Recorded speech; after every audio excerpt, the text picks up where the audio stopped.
హన్మకొండ జిల్లా వేలేరు మండల కేంద్రంలోని టీజీఆర్ఎస్ వేలేరు బాయ్స్ గురుకుల పాఠశాలలో మార్చి 11, 2026 రోజున పొగాకు మరియు ధూమపానం మీద అవగాహన సదస్సు ఏర్పాటు చేయడం జరిగింది. ఈ కార్యక్రమంలో ప్రిన్సిపల్ డాక్టర్ అజయ్ కుమార్ గారు మాట్లాడుతూ, పొగ త్రాగడం, ధూమపానం చేయడం వల్ల క్యాన్సర్, గుండె జబ్బులు మరియు లంగ్స్, ఊపిరితిత్తుల వ్యాధులు వస్తాయని వారు అవగాహన సదస్సులో పేర్కొన్నారు. అదేవిధంగా మన గ్రామాలలో ఉన్నటువంటి వారందరికీ కూడా ఈ విషయాలు చెప్పి వారి నుండి పొగ తాగే వారిని కాపాడాలని, వారికి అవగాహన కల్పించాలని పిల్లలకు తెలియజేశారు. భవిష్యత్తులో పిల్లలు కూడా ఇలాంటి వాటి జోలికి వెళ్ళవద్దని, అవి తీసుకుంటే మన ప్రాణానికి హానికరమని వారు తెలియజేశారు.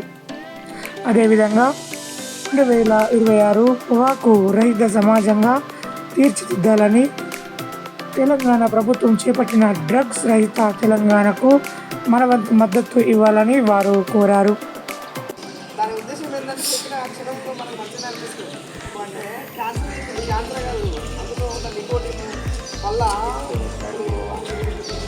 లంగ్స్ ఇన్ఫెక్షన్ అవుతుంది, అలాగే హార్ట్ స్ట్రోక్ కూడా ఎక్కువ వస్తుంది. అందులో మొత్తం బ్లాక్స్ ఏర్పడతాయి. ఓకే, సో కాబట్టి నేను అన్ని రకాలుగా ప్రాబ్లమే. ఒక్కసారి వన్స్ ఎవరైతే అడిక్ట్ అయిన వాళ్ళు, లేకపోతే దానికి అలవాటు ఉన్న వాళ్ళు ఖచ్చితంగా ఏదో మిగతా వాళ్ళకంటే లైఫ్ స్పాన్ తగ్గుతుంది. ఇది 100%.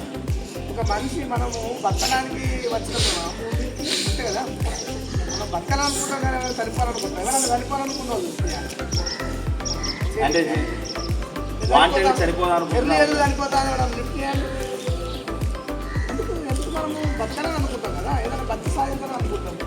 అటువంటి సందర్భాల్లో దానికి సంబంధించిన ఏదైతే కారకాలు ఉంటాయో, ఇట్లాంటి మద్యపానమే కావచ్చు, లేకపోతే ధూమపానమే కావచ్చు, స్మోకింగ్, డ్రింకింగ్, అది ఇంకా మిగతా డ్రగ్ అడిక్ట్స్ కావచ్చు, అవన్నీ కూడా మనకు ప్రమాదమే కదా. అది తెలిసి చేయడం ఇంకా పెద్ద ప్రమాదం, తప్పు కదా.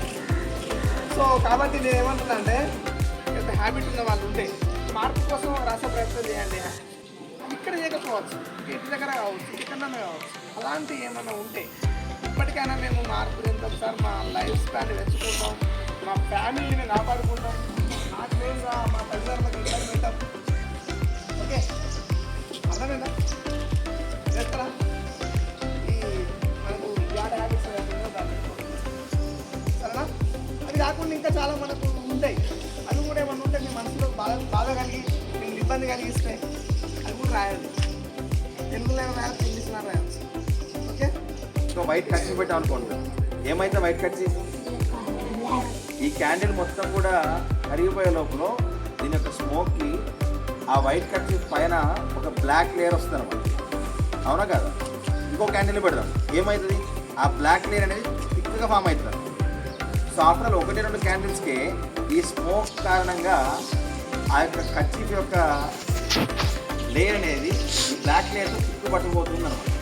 సో అట్లాంటిది ఎవరైతే ఈ స్మోకింగ్ చేస్తుంటారో, ఆ స్మోకింగ్ చేసిన వాళ్ళు దాదాపు 80% ఆఫ్ స్మోక్ని లోపల తీసుకుంటారు, 20% బయటకు వదులుతూ ఉంటారు. బయట ఉన్న వాళ్ళు కూడా దాన్ని ఇన్హేల్ చేస్తూ ఉంటారు అనమాట. సో మరి లోపలికి వెళ్ళిన స్మోక్ ఏమవుతుంది అంటే, ఎట్లయితే ఇక్కడ కచ్చిఫ్కి బ్లాక్ స్మోక్ ఒక లేయర్గా ఫామ్ అయిందో, అట్లాగే లోపల కూడా లంగ్స్కి ఆ లేయర్ ఫామ్ అవుతుంది అనమాట. ఆ లేయర్ ఫామ్ అయ్యి బ్లడ్ సర్క్యులేషన్కి ఇబ్బంది పెట్టి చివరికి సార్ చెప్పినట్టుగా హార్ట్ స్ట్రోక్ దాకా రీజన్ అవుతుంది. సో ఇవన్నీ కూడా మనకు కావాలని తెచ్చినటువంటి ప్రమాదాలు కాబట్టి దయచేసి అలాంటి వాటికి మనం చాలా చాలా దూరంగా ఉండాలి. So national anti national tobacco day సందర్భంగా మనం ఒక రిజల్యూషన్ తీసుకోవాలి. స్కూల్లో మీరు తప్పు చేసి ఉంటే ఆ తప్పుని అందులో నోట్ చేస్తూ ఇది రిపీట్ చేయమని చెప్పేసి ఒక సెల్ఫ్ రిలేషన్ తీసుకోండి. Thank you.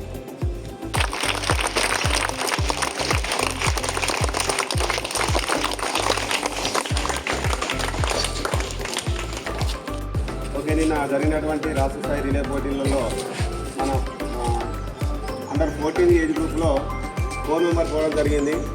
అందులో మన పిల్లలు 800 మీటర్స్, 600 మరియు 60 మీటర్స్లో 800 మీటర్ మన పిల్లలు ఇంకా పర్ఫార్మెన్స్ చేసుకోవడానికి చాలా దూరంలో ఉన్నారు. వాళ్ళకి వచ్చిన వాళ్ళు తెలుస్తారు కాబట్టి ఓటమి అనేది గెలుపున్నాం లేదా ఒకదాన్ని ఓడిపోయినా కూడా 60 మీటర్ల వీళ్ళు ఫస్ట్ ప్లేస్ ధరించారు. ఫస్ట్ ప్లేస్ వచ్చేసి సెకండ్ ప్లేస్ వచ్చేసి వచ్చడం జరిగింది. వీళ్ళు రాష్ట్ర స్థాయిలో జరిగేటువంటి నెక్స్ట్ సండేకు మళ్ళీ వీళ్ళు జేఎన్ఎస్లో అదైతే మిగతా రన్నర్స్ నేను చెప్పేది ఒకటే, మేము ఒక ఈవెంట్ పట్టుకుంటే దాన్ని పర్ఫెక్షన్ చేసుకొని వాళ్ళకి తెలిసింది వాళ్ళ ఒక స్టేడియం ప్లేయర్లకు మనం ఎంత దూరం ఉన్నామో అంటే కష్టపడితే తప్ప ఏది రాదు. మా సార్ చెప్పినట్టుగా ఈ ధూమపానం అనేది రియల్గా నేను చూసిన మా తమ్ముడిని నా పోలీస్ స్టేషన్ తీసుకుపోయింది. ఇలా తీసుకుపోయి జైల్లో వేస్తే వాడి యాక్టివిటీస్ ఎట్లున్నాయంటే ఫ్యాన్లు ఎరగొట్టడము, ఆ ఎస్ఐ చైరు పడగొట్టడము, టేబుల్ పడగొట్టడము. ఇది ఏందిరా అంటే నేను నా కంట్రోల్లో లేదు సార్ నా బాడీ అనే కాన్సెప్ట్ తీసుకురావడం జరిగింది. మరి ఇదంతా దేశవ్యాప్తంగా ఇలా గవర్నమెంట్ మీకు అనేది పోయి ఎన్నో రకాల బైక్ మీద పోయి గుర్తుకోవడం, చావడం, తెల్లాలేస్తే బాగా చూస్తున్నాం. మరి మీ అమ్మ నాన్న